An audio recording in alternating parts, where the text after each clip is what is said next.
بسم اللہ الرحمن الرحیم اعوذ باللہ من الشیطان الرجیم والبدن جعلناها لکم من شعائر اللہ لکم فیہا خیر فاذکروا اسم اللہ علیہا صواف فاذا وجبت جنوبها فکلوا منها واطعموا القانع والمعتر كذلك سخرناها لکم لعلکم تشکرون۔ عزیز طلبہ کرام، سبق نمبر 264، آیت نمبر 36، سورۃ حج۔ والبدن جعلناها لکم من شعائر اللہ، ان آیات کے اندر بڑے جانوروں کی قربانی کا خاص کر ذکر ہے، چونکہ مسائل حج اور قربانی کے مسائل کا تذکرہ چل رہا ہے، تو والبدن میں معنی یہ ہے کہ والبدن بڑے جانور، جعلناها ہم نے بھی ان کو بنایا ہے تمہارے لیے، من شعائر اللہ دین کی نشانیوں میں سے خاص نشانیاں، لکم فیہا تمہارے لیے ان کے ذبح کرنے میں خیرون بہت بڑے فائدے ہیں، فاذکروا اسم اللہ علیہا تو اللہ کا نام لے لو ان کے اوپر، یعنی ان کے ذبح کے وقت، صوافا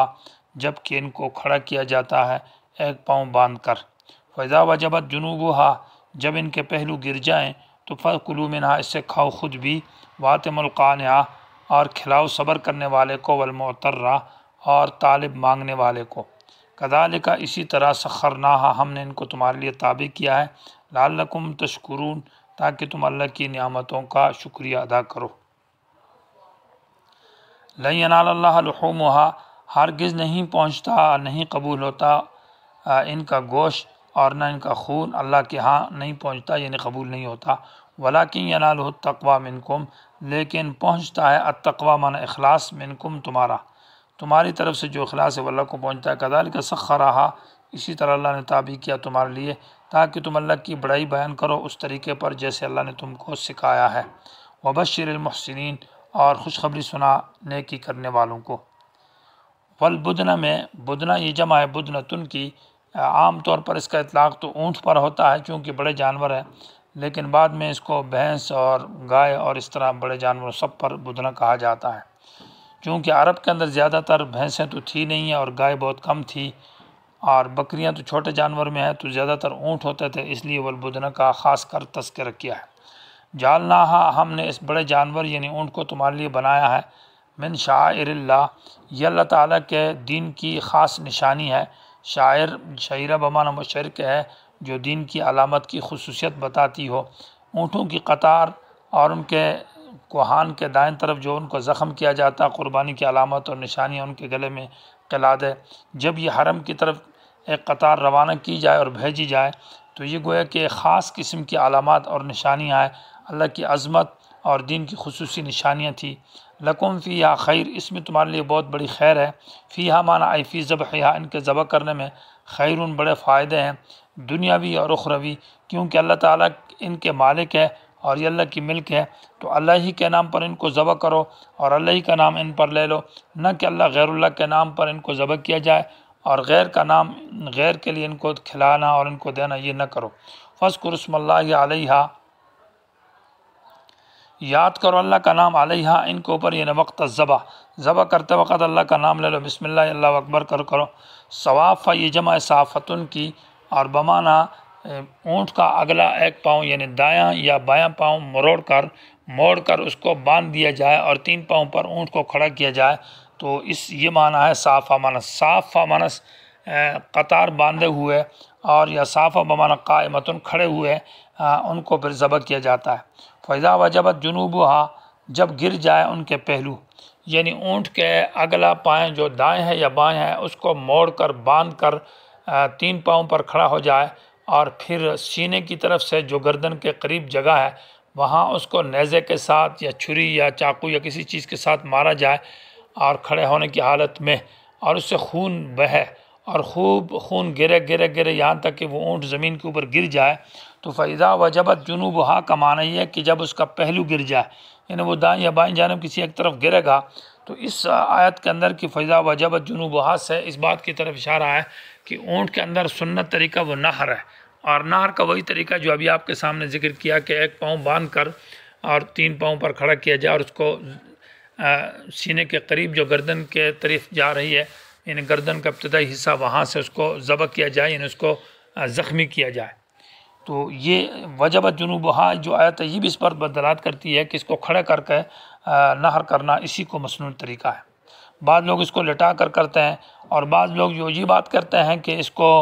7 جگہوں سے ذبح کیا جائے، یہ ویسے ہی بات ہے، اس کی کوئی اصل نہیں ہے۔ وَإِذَا وَجَبَتْ جُنُوبُهَا، جب گر جائیں ان کے پہلو تو فَكُلُوا، کھاؤ مِنْهَا، ان میں سے خود بھی، جیسے کہ رسول اللہ صلی اللہ علیہ وسلم نے خود بھی کھایا۔ وَأَطْعِمُوا الْقَانِعَ، اور کھلاؤ اس میں سے، القانع منا صبر کرنے والا، ایسا آدمی جو مانگتا نہیں ہے اور جو کچھ اس کے پاس ہے اس پر مطمئن ہے، اس پر صبر کرتا ہے،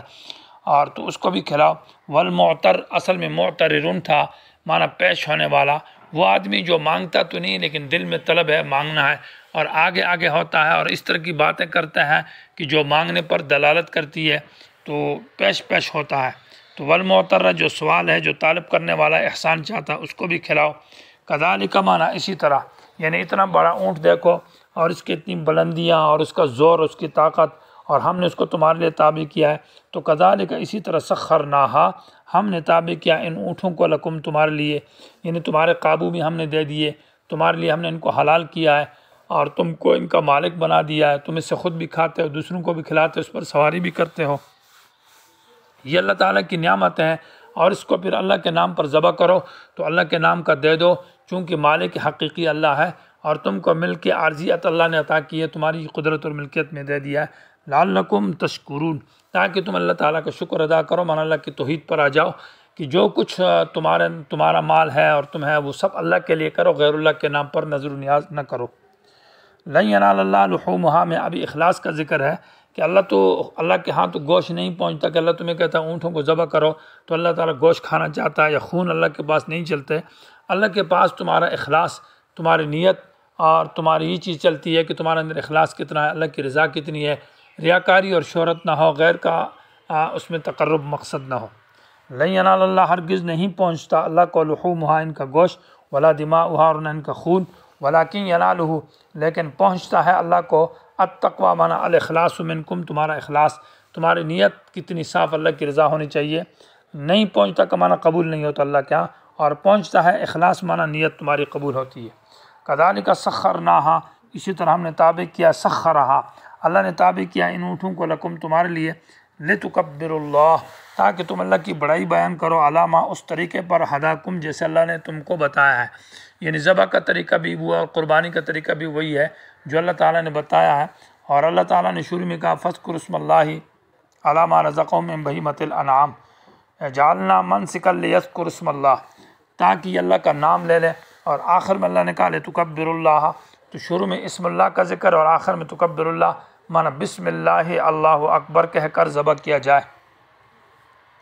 یہ معنی ہے علامہ ہداکم کا، کہ جیسا طریقہ اللہ نے تم کو بتایا اور نبی علیہ السلام نے جو ذبح کیا ہے۔ وبشر المحسنین، اور خوشخبری سنا المحسنین، مانا نیکی کرنے والوں کو، جو حج کرتے ہیں، جو سعی کرتے ہیں، طواف کرتے ہیں، قربانی کرتے ہیں، اور قیام مزدلفہ یا عرفات اور دعائیں مانگتے ہیں، اور اس میں اتباع رسول کے مطابق اور اخلاص کے ساتھ جو عمل کرتے ہیں، تو ان کو بشیر مانا بار بار خوشخبری سنا۔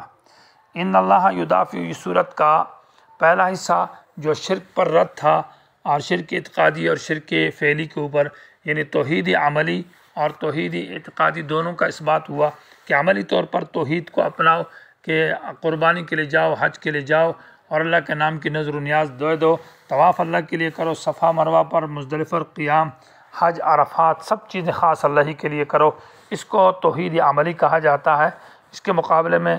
شرک فعلی اور شرک عملی اس پر رد ہے۔ اب اس مسئلے کو بیان کرنے کے بعد یہاں سے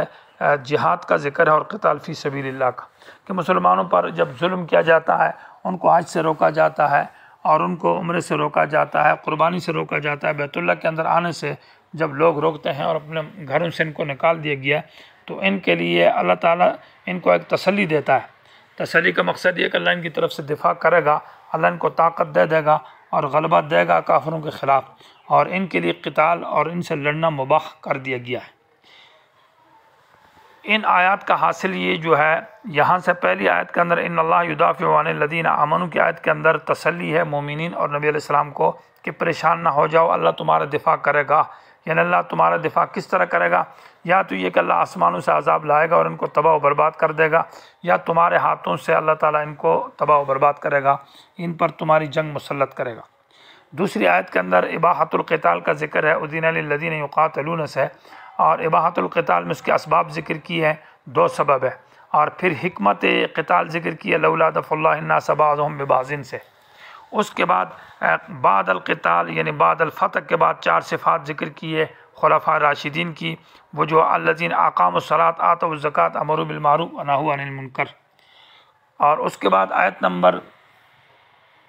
42 سے تسلی ہے نبی علیہ السلام کو بِأَهْلَاكِ اقوام مکذبہ، اقوام مکذبہ کی ہلاکت کے ساتھ نبی علیہ السلام کو تسلی ہے کہ یہ قوم ہے، پہلی قوموں کو انبیاء کے ساتھ انکار اور تکذیب اور توہین کیا، اللہ کہتا میں نے ان کو ہلاک کیا، تو تیری قوم بھی اگر تیری تکذیب کرتی ہے اور تجھے نکالا ہے مکہ سے تو پریشان نہ ہو جا، ان کو بھی ہلاک کیا جائے گا۔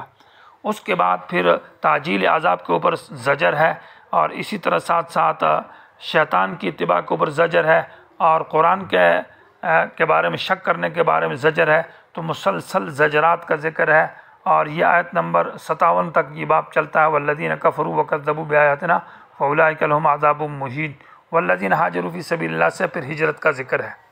تو حاصل آیت کا یہ ہے کہ تسلی اور اباحۃ القتال اور قتال کے اسباب اور حکمتیں اور خلفاء راشدین کی صفات اربعہ کا ذکر، اور نبی علیہ السلام کو تسلی اقوام مکذبہ کے ساتھ، اور پھر مسلسل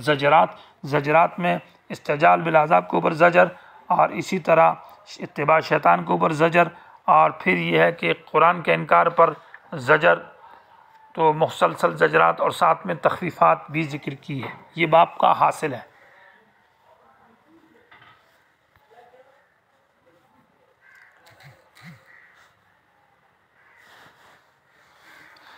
ان اللہ، بے شک اللہ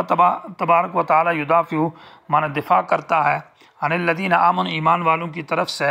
اور اللہ تعالیٰ جو دفاع کرتا ہے تو اس کے 2 طریقے، یا تو اللہ تعالیٰ ان کو ہلاک کرتا ہے بذات خود آسمانی عذاب سے یا زمین کے عذاب سے، یا یہ ہے کہ اللہ تعالیٰ ان پر دفاع اس طرح کرتا ہے کہ مسلمانوں کو مسلط کرتا ہے۔ اور یہاں یہی معنی مراد ہے کہ اللہ دفاع کرے گا یعنی مسلمانوں کو مسلط کرے گا کافروں پر، اور اس کا مقصد یہ ہے کہ اصل میں قاتلہم یعذبہم اللہ، اللہ ان کے ساتھ قتال کرو تاکہ اللہ ان کو سزا دیتا بِأَيْدِيكُمْ تمہارے ہاتھوں سے،